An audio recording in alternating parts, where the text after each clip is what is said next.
sa polisiya o posisyon ng himpilang ito.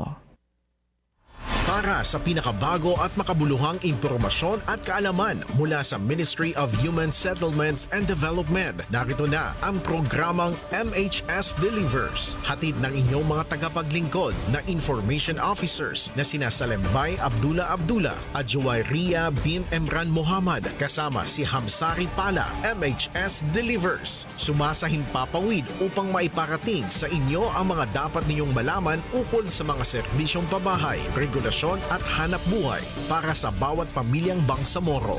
MHS Delivers sa pamumuno ni Acting Minister Zaide C. Ali at sa liderato ni BARM Chief Minister Abdul Rauf A. Makakuwa. MHS Delivers.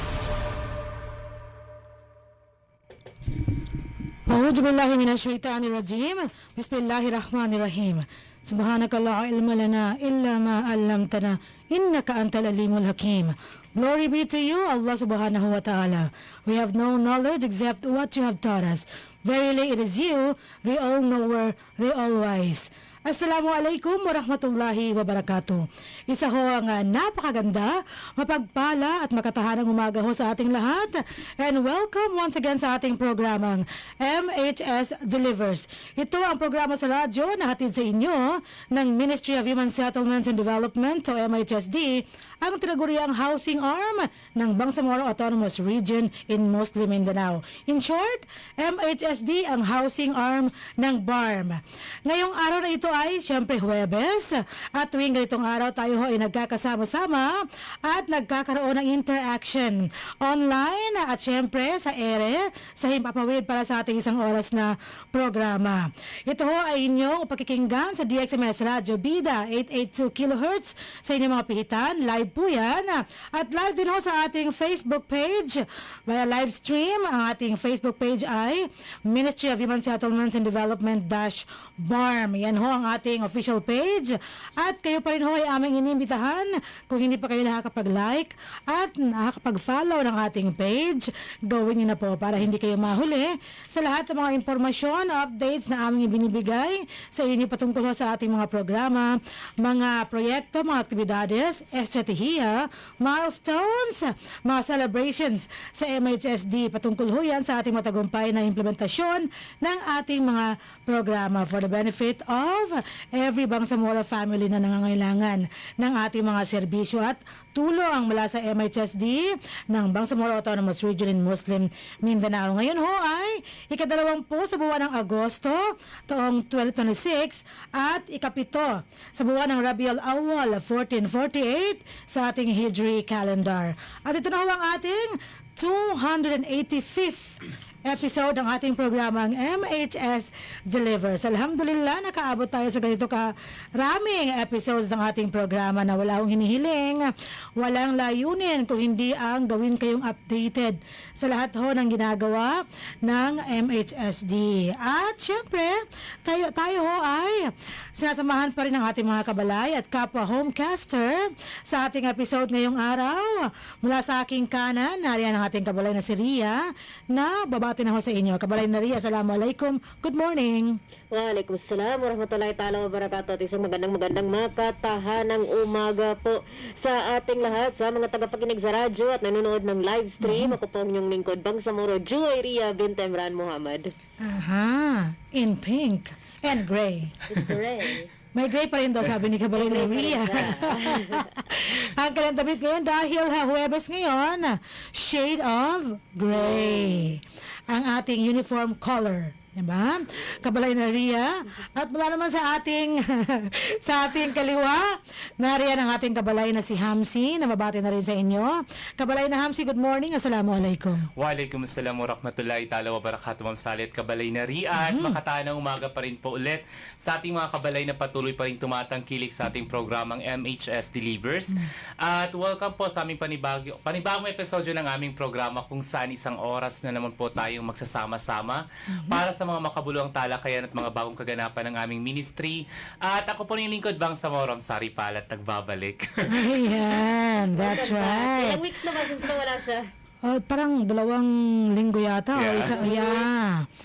kasilagan ng ating kasamang si Kabalay na Hamsi. Buti naman, hindi ko na kaya itong HSF na to. Okay, finally lahat ng HSF na episode na segment.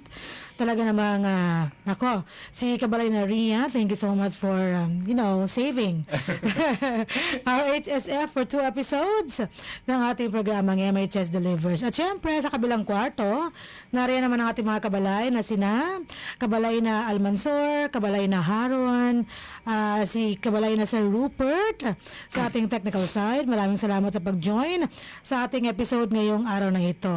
At mahalagay ng ating topiko, Kabalay na Ria, mamaya para sa ating MHS Discusses segment ng ating programa. Siyempre, mahalagang topic natin, mahalagay ng ating resource speaker dahil kung wala siya, nako, hindi makukumpleto ang ating episode ngayong araw na ito. Kabalay na Ria, mangyaring ipakilala mo sa amin kung sino ang ating guest speaker ngayon at ano magiging topic at mamaya. Sa ilalim ng liderato ng ating ICS head, na head din ng Information and Communications Technology Committee, siya po ay miyembro ng ating ICT Committee ng Ministry of Human Settlements and Development, BARM. Kaya siya po ang tatalakay sa topic ko ngayong araw na ito na Knowledge Management Framework o KMF Development. Please welcome for the first time sa ating radio program bilang guest, Al-Sahidin D. Pandapatan. Welcome po, Kuya Den. Assalamualaikum warahmatullahi taala wabarakatuh. Waalaikumsalam. Makatan ng umaga sa inyong mga kabalay. Ayan. Thank you so much. Talaga naman walang inaatrasan ang ating guest ngayong araw na ito. At sinamahan tayo sa ating episode. Kabalay na din, mamaya. Babalikan ka namin for our MHS Discusses. Pag-uusapan natin itong KMF na ito. Interesting. Yes. Dahil hindi masyado ito naririnig, no? Yes. At pag-uusapan talaga nito mga nakaraang buwan sa ating episode and syempre sa iba pang mga platform. So ngayon malalaman natin na meron palang ganito. Yes. At ano nga ba itong KMF na ito? Mamaya yan, abangan natin sa ating MHS Discusses. At bago tayo tuluyang dumako sa ating balitaan, ngayong araw na ito, panoorin at pakinggan natin ang ating patalastas patungkol sa ating affordable housing program sa MHSD. Ano nga ba ang siyam na requirements na kailangan nyong i-comply at isumite sa MHSD kung kayo ay nagbabalak na magkaroon ng housing unit under this program. Narito mga kabalay, Kabalay na Almansor at Kabalay na Haron. Please take it away.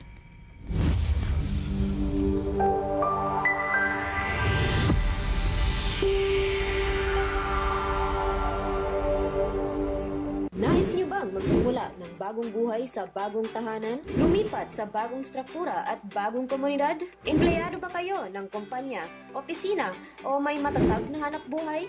Narito na ang Ministry of Human Settlements and Development sa pamumuno ni Minister Zaidi C. Ali at sa suporta ni Chief Minister Abdul Rauf Sami Gambar ay makakuha ang proyektong Economic Housing Loan. Katulad ng mga struktura sa Phase 1 at 3 sa may Barangay Kapiton, Dato Odin Sinsuat, kasama ang Phase 2 sa Barangay Samba, Dato Odin Sinsuat, layunin ng Ministry pagpatuloy ang mga proyekto sa Cotabato City, Special Geographic Areas, Maguindanao del Norte at Maguindanao del Sur, pati na rin sa island provinces ng Basilan, Sulu at Tawi-Tawi. Narito ang siyam na requirements na kailangan ipasa para mag-avail ng housing loan. Una, filled out housing loan application form. Pangalawa, Certificate of Employment and Compensation notarized. Pangatlo, kung may asawa, kailangan magpasa ng marriage contract. Kung hiwalay sa asawa, kailangan magpasa ng separation papers. Kung balo naman, kailangan magpasa ng death certificate of spouse. Pang-apat, payroll o payslip. Panlima, proof of billing. Pang-anim, 2 piraso ng 1x1 ID picture. Pang-pito, photocopies ng 2 valid IDs with 3 specimen signature. Kung may asawa, 2 kopya ng IDs na may 3 signatures bawat kopya. Pang-walo, authorization letter na nagpapahintulot sa Pag-ibig Fund na imbestigahan ang beneficiary. At ang huli, pang-siyam, membership status verification slip. Para magpasa ng mga requirements o para sa mga karagdagang impormasyon, maaari kayong mag-chat sa Ministry of Human Settlements and Development, BARM Facebook page, o makipag-ugnayan sa opisina ng Ministry of Human Settlements and Development sa MHSD Regional Office, Bangsamoro Government Center, Rosary Heights 7, Cotabato City. MHS Delivers. MHS delivers. At kung kayo ho ay may balak na mag-apply para sa ating mga housing units under this program, kagaya nga ho ng nasabi sa ating paalala kanina, you may visit our office dyan po sa loob ng Bangsamoro Government Center sa Cotabato City, katabi lang po ng COA BARM, yung dating DAR 12, yung office ng regional office ng MHSD. We also have our provincial offices. We have the MHSD Maguindanao del Norte, bandang highway, no? Diyan sa taas ng wala hong ano yung paborito niya, no?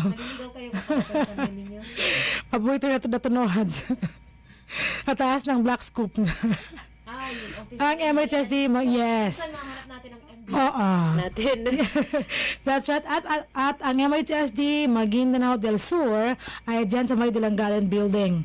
Sa may Rosary Heights 8, no? Kabalay na. Malapit 7 pa rin, 8, no? 8. Malapit sa TRS Yes, building naman natin. malapit sa unahan lang ng ating Technical and Regulatory Service Office, TRS Office ho, along Village, no? At ang ating MHSD Special Geographic Area ay dyan sa may college. Kabalay na Hamsi, no? Tapat ng NDU ang ating MHSD SGA. At syempre, we have MHSD Lano del Sur sa Marawi City.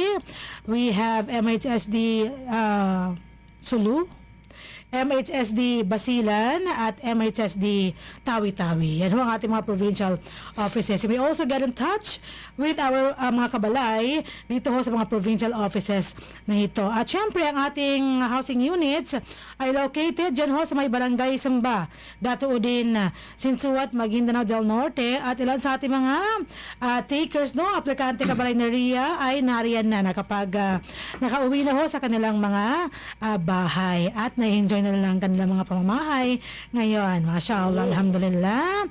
At nako, have you posted yung success story nung si Miss Alon? Waiting for the green light.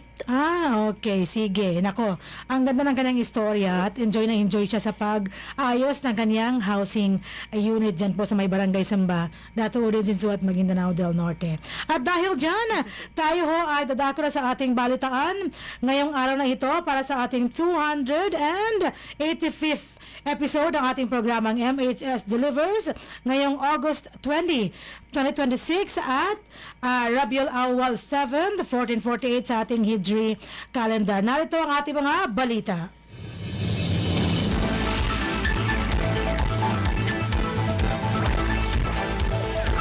Ang ating headlines ngayong araw.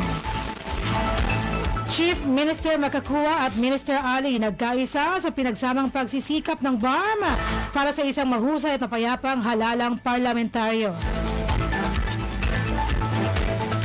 Ikalawa tuloy sa ating headlines. 11 LGUs ng LDS na bigyan ng MHSD ng SIDRA planning tools para sa pagtiyak ng mas maligtas at matatag na mga komunidad.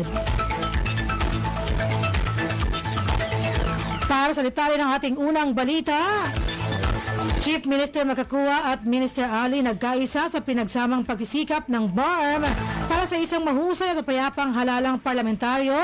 Narito si Kabalay na Ria. Aktibong lumuhok sina BARM Chief Minister Abdullah Of A. Makakua at Minister Zaidi C. Ali ng Ministry of Human Settlements and Development, ang housing arm ng BARM, sa stakeholders briefing o voters education at paglagda ng Memorandum of Agreement o MOA sa pagitan ng COMELEC at IBP. Ngayon din sa pagitan ng COMELEC at MDHTE para sa halalang parlamentaryo ng BARM sa 2026. Ang aktibidad ay ginanap noong ika-30 ng Hulyo 2026 sa Marawi Convention Center. Pinagsama-sama ng aktibidad ang mga pangunahing stakeholder upang palakasin ang kamalayan ng publiko, isulong ang pagkikilahok na may sapat na kaalaman at pagtibayin ang pagtutulungan para sa pagsasagawa ng mapayapa, kapani-paniwala, transparent at maayos na halalang parlamentaryo sa Bangsamoro na nakatakdang ganapin sa ika-14 ng Setyembre ngayong taon. Pangunahing layunin ng kaganapan na bigyan ang mga stakeholder at mga botante ng mahahalagang impormasyon tungkol sa halalang parlamentaryo ng BARM sa 2026. kabilang ang proseso ng halalan, mga karapatan at responsibilidad ng mga botante, at ang kahalagahan ng pakikilahok na may sapat na kaalaman at pananagutan. Isinagawa ang paglagda ng MOA sa pagitan ng Commission on Elections o COMELEC at Integrated Bar of the Philippines o IBP at sa pagitan ng COMELEC at Ministry of Basic, Higher and Technical Education o MBHTE upang lalong palakasin ang institusyonal na pagtutulungan sa pagsusulong ng edukasyon para sa mga botante at pagtiyak na ang mga komunidad ay may sapat na impormasyon bago ang makasaysayang halalang parlamentaryo ng rehiyon. Naging kinatawan ng COMELEC si Chairman Honorable George Erwin M. Garcia habang kinatawanan naman ni CM Makakua bilang kasalukuyang minister ang MBHTE. Dumalo rin sa okasyon si Governor Honorable Mamintal Bombit A. Adyong ng Lanao del Sur at iba pang mahahalagang opisyal mula sa iba't ibang antas ng pamahalaan. Binigyang diin ng pakikilahok ni Chief Minister Makakua ang dedikasyon ng pamunuan ng BARM na tiyaking ang halalang parlamentaryo ay magiging makabuluhang pagpapahayag ng demokratikong hangarin ng mga mamamayan ng Bangsamoro. Ipinakita naman ng pakikibahagi ni Minister Ali ang suporta ng MHSD sa mga inisyatibong nagsusulong ng moral governance. Mas matatag na Bangsamoro policy agenda ng pamahalang BARM, kamalayang sibiko at ng responsableng pagkamamamayan. Bilang housing arm ng BARM, kinikilala ng MHSD na ang napapanatiling pag-unlad ay pinalalakas kapag ang mga komunidad ay binibigyang kapangyarihan hindi lamang sa pamamagitan ng sapat na pabahay at mga pamayanan ng tao, kundi pati na rin sa pamamagitan ng makabuluhang pakikilahok sa mga demokratikong proseso na humuhubog sa kanilang kinabukasan. Ang pagtitipon ay nagsilbing isang makapangyarihang paalala na ang tagumpay ng 2026 BARM parliamentary elections ay nakasalalay hindi lamang sa mga otoridad sa halalan, kundi pati na rin sa kolektibong responsibilidad ng mga institusyon ng gobyerno, lipunang sibil, legal na komunidad, mga tagapagturo, mga stakeholder at higit sa lahat, ang mga botanteng Bangsamoro. Para sa payapang pamumuhay at maunlad na pamahay, ako pong yung lingkod Bangsamoro Joy Ria Bintemran Muhammad, nagbalita.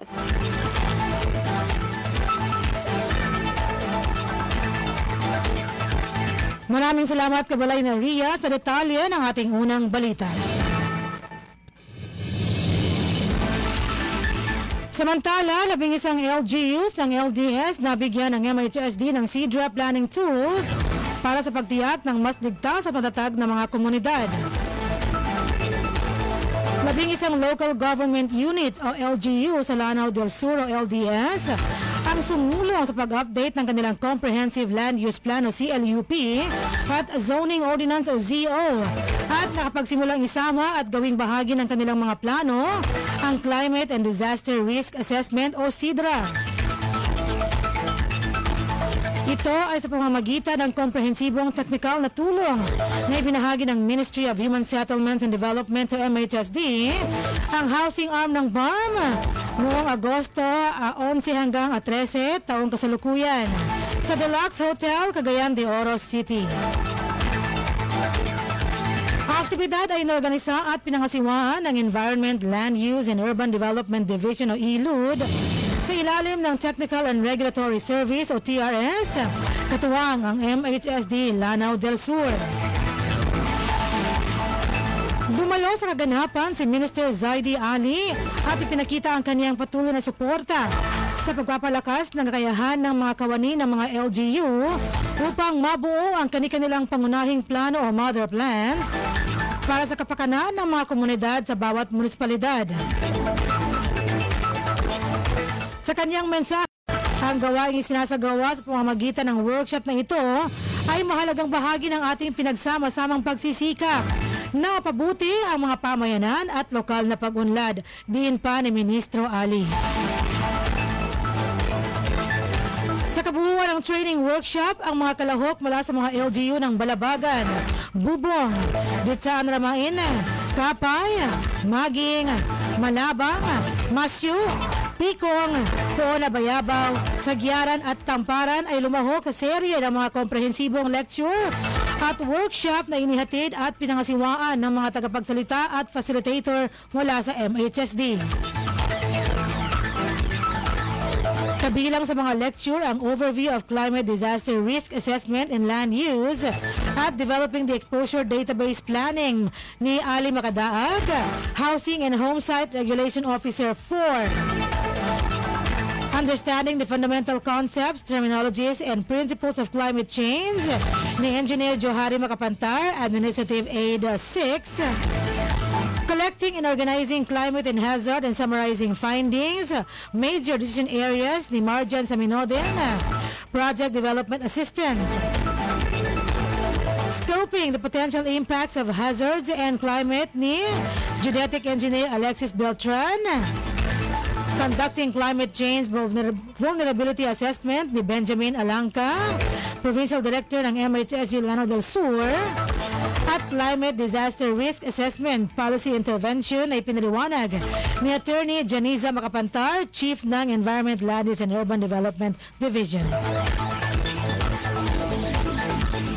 Samantala, kabilang sa mga workshop na sumunod sa bawat lecture ang pagbuo ng mga interbensyon sa polisiya, mapa at dokumentasyon para sa SIDRA, pati na ang pagkasama-sama at pagpapahusay ng mga nabanggit na mapa at dokumentasyon.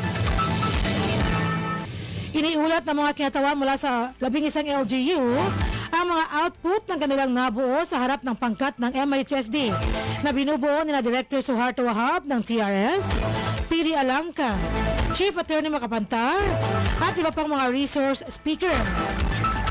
Nagbigay ang pangkat ng mga technical na komento at suhestyon para sa mga kinakailangang rebisyon o mga idaragdag upang mas mapabuti at mapaunlad ang bahagi ng SIDRA sa kanilang mga plano. Hinikayat ni Director Wahab ang mga kinatawan ng LGU na karamihan ay binubuo ng mga Municipal Planning and Development Coordinator, Municipal Disaster Risk Reduction and Management Officer, Municipal Engineer, GIS Mapper, at mga miyembro ng Technical Working Group na pagsumikapang tapusin ang kanilang mga CLUP at ZO. Binuod niya ang kanyang mensahe gamit ang acronym na CLUP. Cooperation o pagtutulungan upang ipakita ang aktibong pakikilahok, love o pagmamahal upang isagisag ang dedikasyon sa proseso ng pagpaplano, understanding o pag-unawa upang lubos na pahalagahan ang pagbuo ng CLUP at ang pangangailangang hikayatin ng mga lokal na punong ehekutibo na pamunuhan dito. At patience o pagtitiyaga upang akayanin ang mga hamon ng kanilang mga gawain at responsibilidad. Iniugnay rin niya ang CLUP sa coordination, linkages o ugnayan, unity o pagkakaisa at proteksyon. Natalakay din ang mga susunod na hakbang matapos ang presentasyon ng mga output, kung saan napagkasunduan ang mga takdang panahon para sa pagsusumite ng mga kinakailangang detalye. Ang nakumpletong SIDRA sa huling linggo ng Agosto, ang existing land use plan sa unang linggo ng Setyembre, at ang proposed land use sa unang linggo ng Nobyembre, lahat sa taong ito. Ang pinaigting na pagbibigay ng teknikal na tulong ng MHSD sa mga LGU ay alinsunod sa direktiba ni Minister Ali na humimok din sa mga lokal na pamahalaan na tapusin ang kanilang CLUP upang matiyak na ang mga proyektong pangkaunlaran ay napapanatili at mas makabuluhan para sa mga komunidad. Ito ay bilang suporta sa agendang pang-polisiya ng pamahalang BARM na mas patatag na Bangsamoro na isinusulong ni Chief Minister Abdul Rauf Makakua. Para sa mapayapang pamamahay at maunlad na pamumuhay ng Bangsamoro, ang inyong lingkod si Lembay Abdullah, tagapagbalita.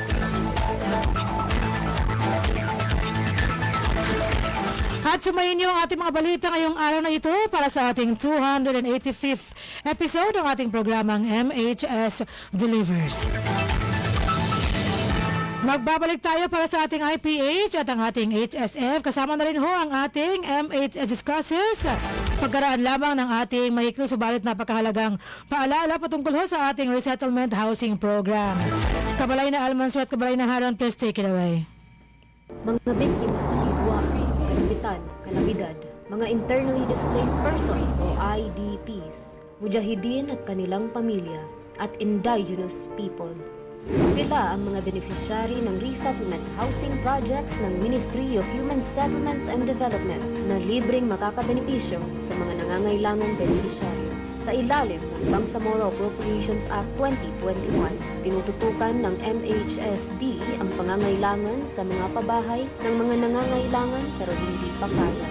Sa ilalim ng pamumuno ni Minister Zaidi C. Ali at sa suporta ni Chief Minister Abdul Rauf A. Makapua, narito ang Ministry of Human Settlements and Development para punan ng pangangailangan para sa mga bagong tahanan para sa mga nawalan. Sa mga karagdagang impormasyon, maaari kayong mag-chat sa Ministry of Human Settlements and Development BARM Facebook page o makipag-ugnayan sa Ministry of Human Settlements and Development sa MHSD Regional Office, Bangsamoro Government Center, Cotabato City. MHS Delivers. Yes, MHS delivers. Atin yung napakinggan ang ating namang paalala tungkol ho yan sa ating resettlement housing program kung saan nasa kabuuang 6,171 housing units na ho ang ating ini-establish sa buong Bangsamoro Autonomous Region in Muslim Mindanao mula sa ating mainland hanggang sa ating island provinces. At yan ho ay pinagsisikapang tapusin ang pinakamaaga ng ating team mula sa MHSD sa liderato ho ng ating mga leaders no sa MHSD, ang ating Minister Zaidi Ali, ang ating Deputy Minister Aldo Nasiri at ang ating Bangsamoro Director General Ismail Ibrahim. Okay, at ngayon ho, tayo ay dadako na sa ating IPH, Kabalay na Ria, pumapalakpak dahil pala ho na para ibigay sa atin ang kanyang baong trivia ngayong araw na ito. Ano kaya yan, Kabalay na Ria, no? Ating trivia ngayong araw na ito ay linsunod sa ongoing na enhancement po ng ating internal processes ng ating Bangsamoro government. At ngayon i-mention ko lang, shoutout sa ating Office of the Chief Minister dahil meron po silang tinatawag na Document Tracking System Guidelines. So ito ay magtatag ng isang estandardisado at mahusay na balangkas para sa pamamahala ng dokumento, pagsubaybay at mga proseso ng daloy ng trabaho sa loob ng Office of the Chief Minister. So nasa drafting stage pa po siya ang guidelines na ito. Pero kahapon, nung 19 ng Agosto, sa Bajau Hall, Office of the Chief Minister, nagsama-sama ang mga kinaukulang tanggapan at mga stakeholder para sa isang roundtable discussion upang repasuhin, pag-usapan at magbigay ng mahahalagang input tungo sa pagsasapinal ng mga iminungkahing alituntunin ng DTS. So isa itong magandang step, kumbaga, kasi dahil kung matapos po nilang guidelines na ito, maganda siyang reference para sa iba pang posibleng enhancement measures ng iba pang mga ministries, whether MHSD man yan or kahit iba pang mga agencies na gustong makita, lalo na sa complications ng Office of the Chief Minister dahil siya ang head ng isang regional office at marami po silang agencies at ministries na inaatupag na documents. So, good luck po sa ating OCM sa kanilang pagsasagawa ng kanilang DTS guidelines and more power. Shukran. Okay. Actually, Kabalay na Ria, may klima ng iyong IPH ngayon. Napakahalaga yan dahil diyan malalaman, no? Sa tingin ko lang, no? Parang sa pangalan pala ng DTS, Document Tracking System, malalaman natin kung saan tumatagal ang mga dokumento, kung saan natitenga. Diba? Yan naman ang iniiwasan natin, ang matagal na processing ng ating mga transactions sa gobyerno. Iniiwasan natin yan at ito ang makakaalam kung if in case mayroong delay, ano ba ang naging dahilan? Saan banda? Saan tumagal? Saan tumagal ang proseso? Ayan. Yan ho, mahalagang malaman natin dahil pag ganito, hindi lang bentot-bentot na kung si Walang doon sisihan na magaganap. walang sisihan dahil sistema na mismo ang nagsabi sa atin. Ayan, napakahalaga sana matapos na ito para humareplicate sa ibang mga Bangsamoro Ministries, offices, and agencies. So sige, from IPH, pakinggan naman natin kung ano ang baong tree at nipla trivia. Tips at impormasyon ng ating kabalay na si Hamsi para sa ating HSF. Nagbabalik kabalay na Hamsi, bigyan mo na sa amin ng iyong tips ngayong araw na ito. Yes, Ma'am Sally, I'm back. At para sa ating segmentong Health and Safety First, ating pag-uusapan muli. Ngayon ay isang mahalagang at napapanahong issue na bahagi ng ating kalusugan na kadalasan na hindi natin agad napapansin. Yes po, ito ang ating mental health.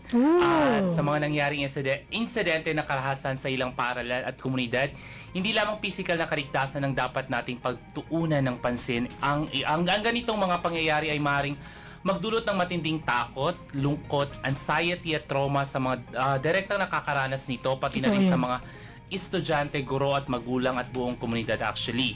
Kaya mahalagang tandaan ang kalusugan na hindi lamang tungkol sa ating katawan, kasama rito ang ating isip, emosyon at mental well-being. Yes, isa sa mga mental health concern na dapat nating pagtuunan ng pansin ay ang tinatawag na depression. Yan. Hindi lamang ito simpleng kalungkutan o pagkakaroon ng bad day.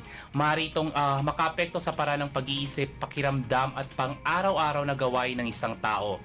Ilan sa mga maaaring senyales ay matagal na kalungkutan, pagkawala ng interes sa mga dating kinagigiliwan or mga gawain, matinding pagkapagod, pagbabago ng pagtulog or pagkain, pag-iwas sa pamilya at mga kaibigan at pakiramdam ng kawalan ng pag-asa, kawalan ng halaga sa sarili. Ito, yan.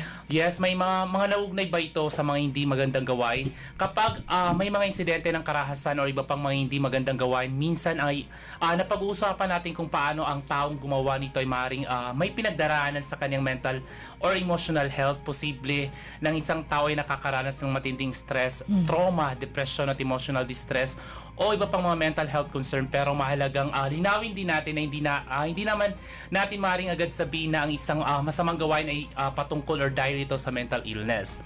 Yes, hindi lahat ng taong may depression or mental health condition ay magiging marahas or gumagawa ng masama. Sa katunayan nga po, maraming taong may mental health concerns ang namumuhay ng mas maayos at nangangailangan lamang ito ng tamang suporta at pag-unawa at sa mga professional care. Yeah. Kaya sa halip na agad tayo manghusga or magbigay ng diagnosis, mas mahalagang maging mapagmatsyag at may senyales sa mga senyales na maaaring may taong nangangailangan ng tulong. Paano nga ba tayo makakatulong sa mga taong nakakaranas ng depresyon? Unang-una dyan is makinig. Minsan ang simpleng tanong na kamusta ka ay maaaring maging simula ng isang mahalagang pag-uusap. Ikalawa, huwag manghusga, iwasan, sabihin na magpakatatag ka lang or nasa isip mo lang yan. Sa halip, iparamdam natin na handa tayong makinig at umunawa sa kanila. At ikatlo, palakasin ang support system. Maaaring lumapit sa pamilya, kaibigan, guro or guidance counselor, health worker or mental health professionals. Ikaapat, maging mapagmatsyag kung may napapansin tayong malaking pagbabago sa kilos or pag-uugali ng ating kasama or kaibigan or isang tao, wag natin itong basta baliwalahin. Tayo ay makipag-usap, makipag-communicate sa kanila. Malaking tulong na po yun. At higit sa lahat, wag natin kalimutan ng panalangin, ang paglapit sa Allah Subhanahu wa Ta'ala sa panahon ng matinding pagsubok. Ang ating pananampalataya ay maaaring maging source of our strength, comfort at pag-asa. Maglaan tayo ng oras upang manalangin, humingi ng gabay at ipagkatiwala ang ating sarili kay Allah Subhanahu wa Ta'ala, ang ating mga pangamba at mga ating pinagdadaanan. Sa ating Bangsamoro community, mahalaga ang papel ng pamilya, paaralan, komunidad at mga taong pinagkakatiwalaan natin bilang isang sandigan. At sa ating Bangsamoro community, kung isang tao nakakaranas ng matinding emotional distress or nagsasabi na maaaring nasaktan ng kanyang sarili or ibang tao, huwag natin siyang iwanang mag-isa, humingi na agad ng tulong sa kwalipikadong health professional or emergency services. At mga Kabangsamoro, hindi natin palagi nakikita ang laban na pinagdaraanan ng isang tao, kaya bago tayo umusga, piliin nating makinig. Bago tayo magsabi ng masasakit na salita, piliin nating umunawa. Dito sa Bangsamoro, sama-sama nating palakasin ang ating pamilya, paaralan at komunidad bilang bahagi or mga lugar na pang-unawa, malasakit at suporta. Tandaan ang mga mental health awareness keywords pangunawa, pakikinig at suporta. Sa Health and Safety First, alagaan natin ang ating, hindi lamang ating katawan, kundi pati ang isip, damdamin at kapakanan ng bawat bangsamoro. Kung may pinagdaraanan, huwag matakot humingi ng tulong dahil hindi ka nag-iisa. At yan po ang ating maikling segmentong Health and Safety First. Best health is our greatest wealth. Ako po rin yung lingkod, Bangsamoro Ramsari Pala. Masya Allah, maraming salamat Kabalay na Hamsi sa ating napapanahong Health and Safety First, HSF, ngayong araw na ito. Actually, yung mga sinabi ni Kabalay na Hamsi kanina, mga example, no? Mga, mga nangyayari ngayon. Hanggang ngayon po, apektado pa rin ang inyong lingkod. Sa ating mga newsfield dumadaan, sa mga nangyayari ngayon sa ating mga ibang mga estudyante natin na nakagagawa ng hindi natin inaasahan. Wala hong may gusto niyan, no? Kabalay na Ria at Kabalay na Hamsi. Lahat ng yan ay epekto epekto na hindi ko alam kung ano matatawag yan. At may kinalaman doon yung ating HSF ngayong araw na ito. Ang kailangan doon, sabi ni Kabalay na Hamsari, gusto ko lang itong bigyan ng punto, is makinig at umunawa. Ano yung word na palagi sinasabi natin Kabalay na Ria? Compassion. Ayan, ang inyong lingkod, minsan ho'y nagkakaroon ng depresyon. Nabunga naman yun sa akin ng hormonal imbalance dahil ng anak. Hindi ho madali ang depression sa Iba talaga. At hindi pwede yung sinasabi natin sinasabi ni Kabalay Hamsi kanina, sabi nila is gawa-gawa mo lang yan. Yes. Nasa isip mo lang Nasa yan. isip mo lang yan. Nako, hindi ka nakakatulong. Yun ang problema. Nasa isip ko nga. Mas mahirap Nasa isip tanggalin. mo Hindi mo pwedeng buksan mo tanggalin yung naiisip mong yun. Napakahirap ho. Naku naman. Ang pinakailangan ng tao ngayon is support system. Lalo na ho sa kanyang direktang mga kapamilya. Yun, mga nagmamahal sa kanya. Huwag sisihin yung taong hindi gusto ang nararamdaman. Ayan. So, syempre, thank you so much for that. Dahil, at pinaka-importante Kabalay na rin, sa depression na ganito na nararamdaman natin or pinagdadaanan natin, yung spiritual strength natin, no? Kapag salig sa kadnan sa Allah subhanahu wa ta'ala, importante yan. Nakagagamot talaga yan. Yan ang pinaka-importante sa atin. So, dapat, yung ating mga anak, mayroong ganyang foundation. Ayan. Akida. Huwag mo ipag-explain sa akin. Hindi ko po may So, sige. Tayo ay dadako na sa ating MHS classes. Ngayong araw na ito, Kabalay na Ria at Kabalay na Hamsi. At pag-usapan natin kung kanina sabi ni Kabalay na Ria, DTS. Ngayon naman, pag-usapan natin ang KMF. Anong habay itong KMF na ito? Malalaman natin mula sa ating Kabalay na si Den ngayong araw na ito. Nahanda nang sagutin ang ating mga katanungan para maliwanagan tayo at mas maraming matutunan about this KMF. Ayan, Kabalay Den, how are you ngayong araw na ito? Kamusta ka? At kamusta ang ating ICT committee sa mga panahon ngayon? Sa ngayon po, Sally, okay naman ako ngayon. And for the ICT committee, currently is parang ginagawa natin yung ating ISS That's right. Hopefully sama na natin sa proposal natin next year. Inshallah. Yes. And for the year 2028. Totoo yan. Kabalay din, how many percent na ang ating ISSF? ISSP. Naku naman. Okay. Mga ilang porsyento na sa tingin mo? Sa tingin ko, currently siguro, nasa half na tayo ng ating progress sa more or less half. Yeah. At so, umpisahan na ni Kabalay na Anwar, yung ating ISSP. At sa tingin ko naman, more than 50%. Konti lang ang kulang natin. Kabilang doon yung ating structure. Yes, po. Kasama sa ating ISSP yan kasi inaalam kung ano mga pangangailangan, ano ang mga dapat gawin to strengthen every section, every division ng ating office. So, siyempre, dahil dyan, dumako tayo sa ating meet ng ating topic ngayong araw na ito, itong KMF. Parang naalala ko KMF. Ano nga to? Yung parang artista naman ng mga sa akin, no? Naiisip ko. Sige. So, ano nga ba ang mga detalyeng dapat nating malaman mula sa iyo about this KMF development? Ano ba itong KMF development na ito? game development, siguro sa karamihan for sa atin sa mga IT Yes, yes. is pwede natin siyang ihalin tulad sa sistema. Or pwede rin natin siguro mas madali maintindihan ng mga iba is yung workflow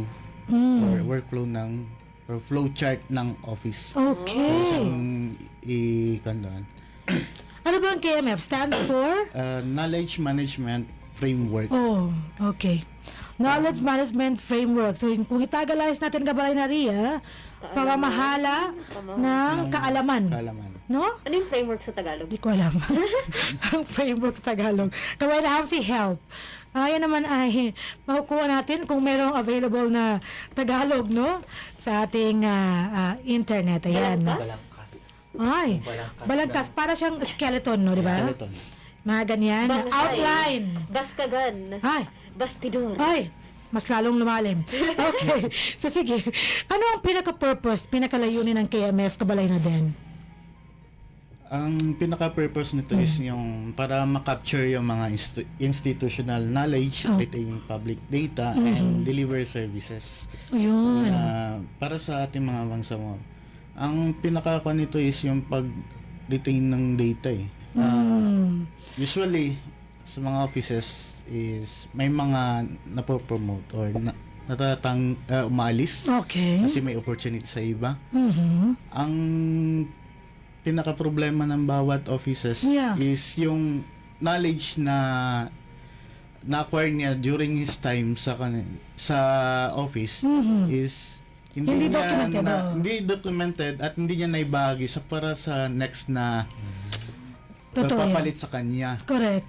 Which is, lahat yan nagiging problema ng buong office. Ang KMF dito, ito yung nagsusolve ng problema na yan. Ay, maganda ito, no? Di ba? Sige. So, kunyari, sino bang example natin? Mahirap example. Ang ating IT, ang dating Ayan, tama. isa. Si Anwar, no? Ang ating Information System Analyst na ngayon ho'y nakakuha ng oportunidad sa MSU Marawi na malapit sa kanilang no? Sa kanyang pamilya. Nung lumayas. Nung umalis siya. Ano ba mga term ito? Nung he assumed, no? Yung kanyang appointment doon sa MSU Marawi. So, yung mga time na nag-google niya and then yung mga napag-alaman niya, mga kaalaman niya na nakuha niya sa duration ng kanyang office sa MHSD, pero short lang, no? Ay madadocument natin through this KMF. At mo-organize natin, no? Ma-organize natin. Ayan. Napakaganda. So, sino ba ang pinaka-target na beneficiaries nitong na ito, nitong KMF na ito? Or target na, proponents or sino may kinabang? Ang pinakauna makikinabang nito is ang ating M&E division. Since sila yung mostly umawak ng karamihan sa mga data ng ating office. Okay. At the same time, ma'am, siguro lahat ng ating mga employees sa office makikinabang din dito. To, correct. Majority of us. Lahat tayo. At saka siyempre yung mga gagamit, no? And for the last is ang pinaka makikinabang din dito since una-una tayo. Ang pinaka makikinabang nito yung mga beneficiaries natin sa mga programs natin.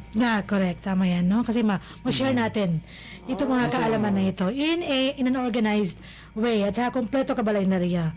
We haven't missed anything of this knowledge na pinag-uusapan natin. Kabalay na din, paano mo na pag-alaman itong KMF na ito? Meron ka bang pinuntahang training or workshop? Yes po, ma'am. May kinandak ang Development Academy of Bangsamoro. DAB. Okay. Na KMF training sa recently ito nangyari nung July 29 to August 2 sa Davao City. May kasabay ng ating Mancom. Yes po, ma'am. Diba? Okay. And ang DAB pala, ang maisip to big to. Nandun siya habang nasa Mancom Yeah, tayo. that's right. Kasi may nakasalubong din ako sa nakasabay ako sa elevator. Na kilala si Den, no? Na from MHSD at sinabi nga niya, no, yung na iyon, yung kanilang training workshop. Anong ginawa niyo during that training? Ang ginawa namin doon is ang first na ang process ng TMF. May 5 process kasi ito. Sige, ang first process First is... process niya is identify. Identify kung ano ba ang mga processes ng mga office. Okay. For example, ang pa namin doon sa first one sa identify is ano ba yung halimbawa sa employee workflow niya, ano ba yung mga trabaho niya, paano niya ito ginagawa. Okay, makuti. Okay, very Then, detailed. Halos Oh. quest na rin Kung ang ano ginagawa, bang work mga- experience sheet. Kung ano ba yung mga steps, paano niya gawin yung trabaho niya. Ah, Identify wow. namin lahat yun. Parang may kinalaman sa ano ka ba yung ISO, no? Na bawat Yes. step documented, no? Documented. Yeah. Oo, correct yung... Madali na lang siya i-copy-paste para sa work experience sheet. Yeah, Work experience sheet. So ano naman yung task naman yun, no? Task. Ginagawa ng bawat isa. Ito talagang every step na ginagawa ng empleyado para ma-accomplish na yung kanyang task, no? Yes po. Oo, sa kanyang posisyon or designation na naibigay sa kanya. So, document yun. Document Yun ang yun. nagawa Yun nyo. yung first. Oo. First step yun. First step, okay. Then, the second step is yung create. Create. Create. Anong kini-create Gagawa natin? kami na to ng parang format or form na kung saan namin siya ilalagay yung mga steps na yun. Kasi, Okay. pag-identify, verbally lang naman. Wala naman. So, Hindi pa naisusulat, Hindi pa no? naisulat. Kailangan natin ito isulat Okay. para ma-capture natin yung mga knowledge or mga data na kailangan natin sa trabaho. Kasi hindi kaya ng stock knowledge ng Kabalay na Ria. Yung nalaman mo lang, nandun na nakastock sa ano. It should be It should be documented and documented. written. Yeah, okay. Create and then next? Next is yung storage. Okay. Store. Store. Ito ang ICS na Kabalay na Ria. Identify, create, store. ICS. Okay. And Ito then, naman yung store. saan itong stores na ito? Paano ginagawa Ito naman? naman yung store is parang tinuruan kami dito paano mag-name ng mga folders. And So organized talaga. organize ng mga documents, ng mga files nyo sa inyong mga, siguro, hindi lang siya software and pati na rin sa hardware. Kung paano mo i-store yung, paano yung naming, para hindi mahirapan maganap yung isang employee sa mga files niya. Okay. Mas madali siyang mahanap. Siguro sa case, alimbawa ako, may mga files ako, kapag ang maghanap ng mga files ko sa computer ko is ibang tao, Ibang tao. mahirapan siya hanapin kasi nga usually may mga codes ako Oo. or Hindi may- properly named. may naming ako ng Bakit mga may coding pa? Oo. yun, may mga sarili akong discarded para sa naming ng mga folders. Totoo yan. So that means Kabalay So, na din, may standard. May standard. Magkaroon din ng standard sa naming ng mga files natin Okay. and folders.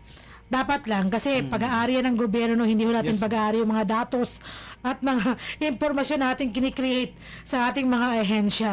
So next to that, ICS, Next to that is yung share. share. Okay. ICSS. Kabalay na Ria.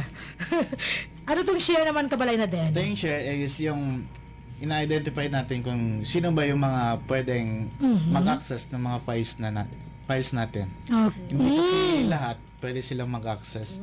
May mga iba na for viewing lang, for Oh, hindi For po ganun, hindi siya pwede pwede mag-edit. ma-edit. Oh. may mga kwan din na yung pwede siya sa lahat, pwede siya mag-edit or magbigay ng mga comments about sa mga files na yun, documents. Okay. Very good ha. At saka meron din ano naman, data privacy. Yeah. Data privacy. Meron din mga datos na hindi maaaring, hindi pwedeng May mga sample ICSSA. kami na ginawang mga forms dito na kasama mga ibang BMOAs. May output talaga kayo na May ano output ginawa. talagang ginawa. Okay. Talagang hands-on ang ginawa namin. So, Kabalay din, parang tama ka talaga sa MEDTO, no? Monitoring and Evaluation. At may ano rin sa HR. HR, pwede rin sa HR. Yes, sa HR. Na ating ano, kasi malalaman din natin dito, are we going to identify from this, kunwari kung yung weakness and strength ng bawat, SWOT. no? Bawat empleyado? Bawat empleyado. Okay. So, dalawa may kinabang Kabalay na Ria. Yung mismong, tatlo pala. Mismong empleyado, yung HRMS, At saka yung Monitoring and Evaluation Division. Kasi ang MED, hindi lang po minomonitor yung ating mga project status, pati yung sa loob ng ating offices. Internal, external. Yeah, correct. Internal and external. Okay? So, if I were to ask you, I'm asking you na nga eh. Kabalay na din, ano ang pinaka take-away mo during your training?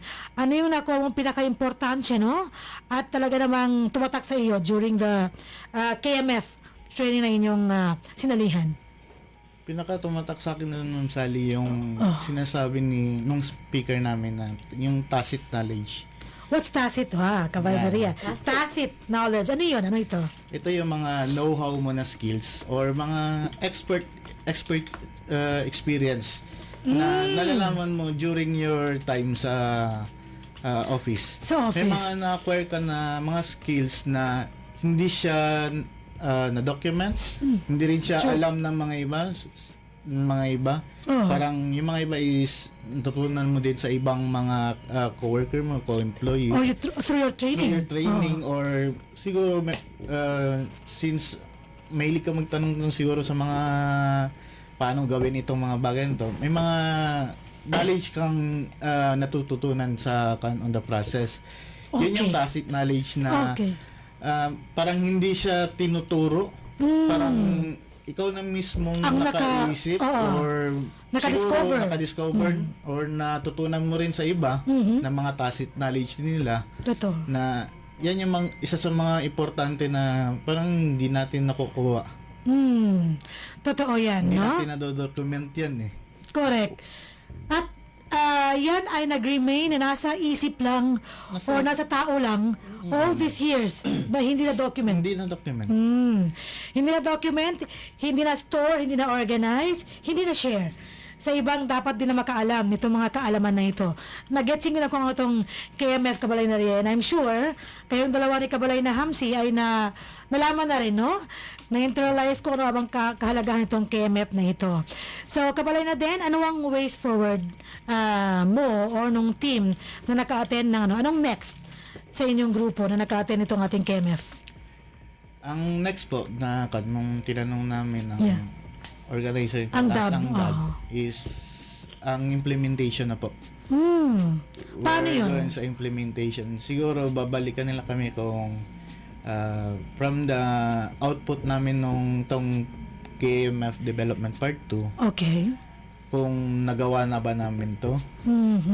May mga nagawa na ba tayong mga forms Okay. or kung ano na ba ang progress ng ating office about dito sa KMF na to. So, hindi lang hanggang doon. Hindi lang rin doon. May next part pa ito. May next part pa. Yes, Naku, po. yan ang pinaka-importante. Sustainability ng bawat ginagawa natin, hindi lang at once, during the training lang. Kung hindi, meron tayo talagang concrete na output ng ating ano. Okay? Yes, Napakaganda po ng ating usapan ngayon. Nalaman natin ang KMF. Tandaan nyo kailangan may share natin, ma-identify, siyempre gawa natin ng documentation, and then ma-store natin. Kailangan itong Kabay na rin, itong ating storage na ito. Isa rin challenge to. Yes. Pati ang ating mga email, talagang punong-puno na storage natin. And then, of course, ma-apply natin itong, ma-share at ma-apply natin itong sinasabi ni Kabalay na then during our discussion ngayong umagang ito. So, for now, Kabalay na din, ano ang iyong final message para sa atin at sa lahat ng ating taga-subaybay ng ating programang MHS Delivers? Ang message ko lang is yung knowledge is infinite learning. Hindi siya natatapos sa siguro pagka-graduate mo ng school, True. tapos mo ng mga schooling. And araw-araw may mga natutunan kang bago. And make sure na lahat 'yon matutunan mo, maintindihan mo. And siguro kung may mga previous knowledge ka, dapat improve mo. Yeah. Ito, yan. There's so much to learn in this world. Yeah, mashallah. Hindi lang siguro sa mga siguro pwede ka matuto sa mga mas nauna sa iyo. At pwede ka rin matuto sa mga sumusunod sa iyo. Ito yan. May mga ideas na hindi natin alam na pwede pala yung mga ganon. Kaya keep learning and strive for knowledge. Mashallah. Keep learning and strive for knowledge. Yan ho ang last line ngayong episode ng ating guest na si Den, aka Al-Sahiden Pandapatan. Napakagaling po nun, no? Hindi ho tayo stuck sa ating kung ano lang ho ang alam natin, pag na rin natin. At huwag tayo magkunwari na we know everything, no? Kailangan laging enhance ang ating kaalaman. Yun po ang pabaon sa atin ng ating kabalay na si Denford. Yes, kabalay na Ria? Ika nga, from Ate Sally mismo, huwag tayo maging ik-ik. That's right. Nako, nakalimutan ko ng aking ik-ik, no? Mula sa ating mga kasamahan noon na ibinigay sa atin. Ano ang ik-ik, kabalay na Ria? I know. That's right. Huwag tayo I know. Because you don't know everything in this world. Keep learning and keep sharing. Kabalay na Ria. Kung ano man nalalaman natin, i-share natin. Keep smiling, knowing you can always count At on me. na-mute ang ating Facebook dahil may copyright. Ayun nga, no? So sige, it's now 12:03 ng tanghali. Meron pa tayong remaining, no? Last segment ng ating programa ngayong araw na ito. I would like to thank Kabalay na Den for joining us sa ating 285th episode ngayong araw. So ngayon, Kabalay na Ria, ibahagi mo na. Before that siguro, let's read some of our comments, no?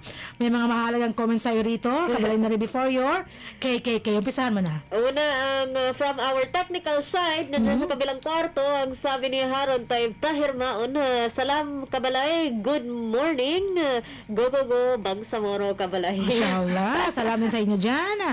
Next. Yes, na sinda ni Farmers, pa-shoutout po. Pa-shout out. Na isa pang pa-shoutout naman galing kay AP Baragona. Yes. Ang sabing hi, Den. Ito ang kasama ni Kabalay na Den, no? Sa Supply and Property Section. Na- SPS. Parang SPMS. Okay, dati. Nasumunod din si Fatma Alzara Macabero Sangkupan. Assalamualaikum mga kabalays, watching from TRS or Technical Regulatory Service. And Mashallah. isang nandito pa rin na parang hindi Babasahin mo ba ito? Sabi Jasmine Ahmad Langgi, shoutout team ICS watching from BIR. Tatanggap lang po kami ng kape kapag sponsored. Pag galing sa kanya. Kapag galing sa kanya mismo. Kasi kahapon nabudol mo kami. No? So Bigyan ng ngayon, paramdam. bumawi ka ngayong araw na ito. And of course, we have Yes, Jelani si Abdulaziz. Abdulaziz. Kaya pala nagpagupit si Den kahapon. Shoutout po from supply section. Bigla na nawala nagpagupit. Mashallah, Ito daw diba? pala reason. Bagay na bagay. Talaga namang paghahandaan natin ang mga binabali natin na mga ano. Fun fact, kahapon niya lang nalaman na siya. Just Then talaga you really saved our episode ngayong araw na ito. Thank you so much. We have Israfel Yu Ibrahim, our forever OJT. Sabi, Assalamualaikum Kabalay. Mashallah. Hindi man sa forever siyang Salam. OJT. Forever lang namin siyang maalala na OJT. Para Yes. nabasa ko yung iyong note kahapon, no? Kabalay na Israel. About parcel. Okay, sige. And Yes, from... sa lahat may ikaw atang pwede magbasa. Ate Diggs! Yes.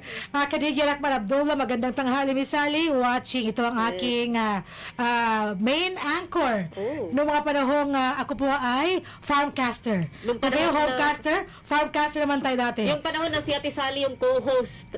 Oh, yes, that's right. Ako yung co-host ng aming programang Mafar Farm Updates. At ngayon, Doing ikaw that. na ngayon ang anchor. Congrats. Hindi. Mga char-char lang. Okay. Next na comment Ito, mahalaga ito, mahalaga ito. Si Sir Nuralla. Kapag nais po ng LGU, mag-request, whether may approve si LUP man or wala, kung may request pong LGU na matrain sa process, whether locational clearance po siya, process on reclassification or conversion, or capacity development, first step po niya is mag-coordinate po sa ating provincial office. So kung Maguindanao del Norte po kayo, ang provincial office namin for Maguindanao del Norte is nasa bandang Black Scoop ng highway, I believe. Yeah, that's right.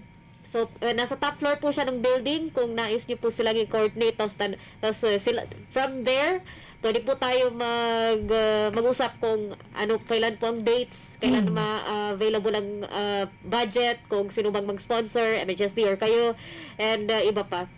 So, hindi lang po sa inyo, kundi lahat ng LGU, same pong process. Tawi-Tawi, Basilan. First step po is provincial office po ang unang coordination. And then, iakyat po nila yan sa ating regional office.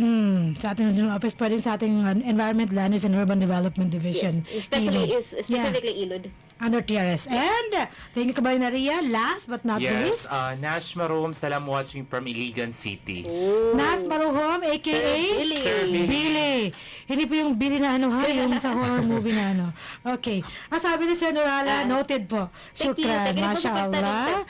Sir Norala was one of our resource speakers sa ating GIS, no? GIS na training. Thank you so much, sir, for Mga always supporting. legendary. Legendary to eh.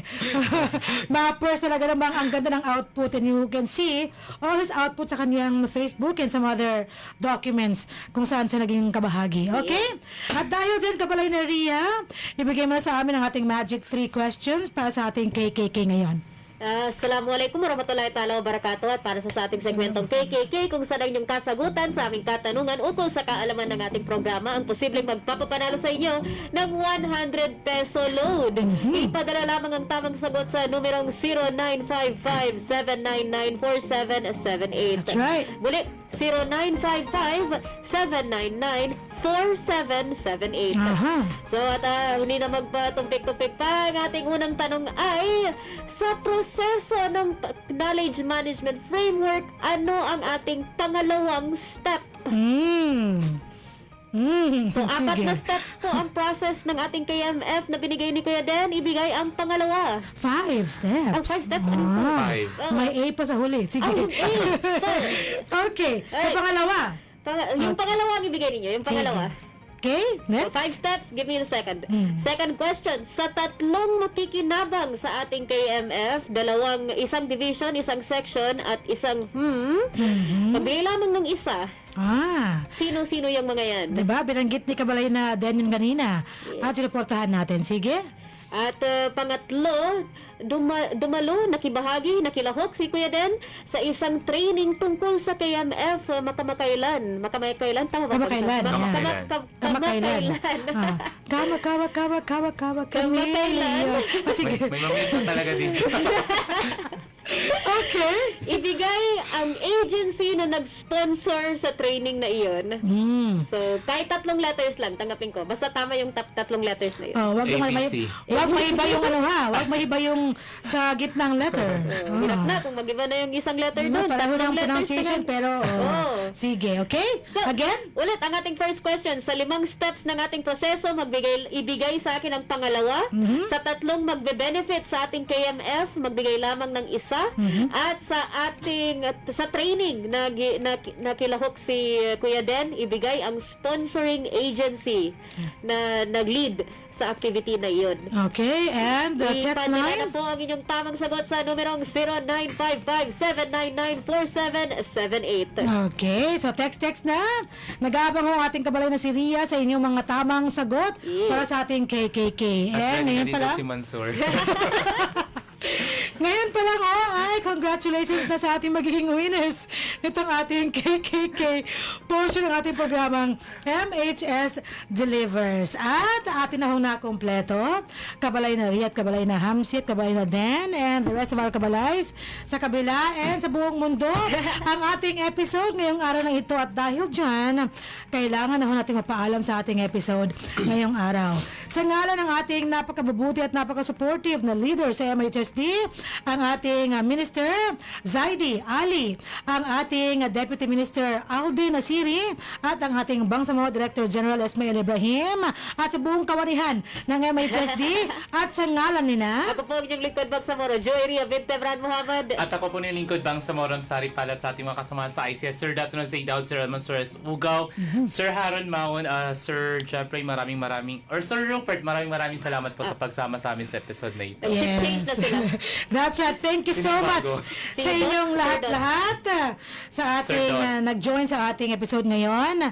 At syempre, ito po ang inyong lingkod, Salembay Abdullah na palagi pa rin nagpapaalala sa atin na isagawa ang ating bawat gawain sa bawat araw ng may pagmamahal, kasiyahan at kahusayan. At syempre, gabay ang ating mga hashtag na hashtag trabaho ko, ibada ko, hashtag work with excellence and perfection, hashtag our home, our dream, and hashtag building community, building umma.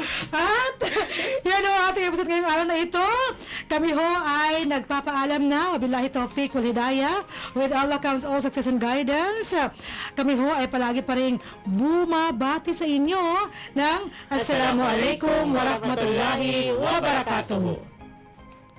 Sumainyo ang programang MHS Delivers mula sa inyong mga kabalay na tagapagbigay impormasyon ukol sa mga tulong at serbisyong teknikal, pabahay at hanap buhay para sa bawat pamilyang Bangsamoro. MHS Delivers sa pamumuno ni Acting Minister Zaide C. Ali at sa liderato ni BARM Chief Minister Abdul Rauf A. Makakuwa. MHS Delivers.